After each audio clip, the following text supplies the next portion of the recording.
और संसद का मॉनसून सत्र 18 जुलाई से शुरू होने जा रहा है। इस सत्र में सरकार कई अहम आर्थिक सुधारों को लेकर आगे बढ़ने की तैयारी में है।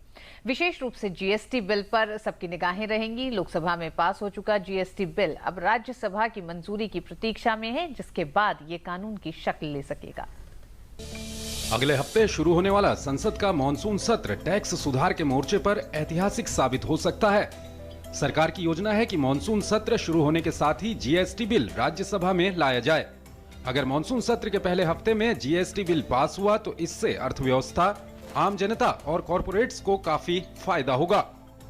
जीएसटी के आने से जीडीपी में 1 से 2% के विकास की उम्मीद है। जीएसटी के लागू होते ही excise duty, service tax, VAT, मनोरंजन कर, luxury tax, lottery tax, entry tax वगैरह सब खत्म हो जाएंगे। गुड्स और सर्विस टैक्स पैनल ने जीएसटी के लिए स्टैंडर्ड रेट 17 से 18% के बीच रखने की सिफारिश की है। अगर ये सिफारिश राज्यसभा में मान ली जाती है तो इसका मतलब है कि किसी भी सेवा या फिर गुड्स के लिए एक ही कर लगेगा। इससे वस्तुओं की कीमतों में कमी देखने को मिलेगी। ऑनलाइन खरीदे गए सभी खरीद पर भी जीएसटी लगेगा। जीएसटी लागू होने के बाद टैक्स चोरी पर लगाम लगाई जा सकेगी।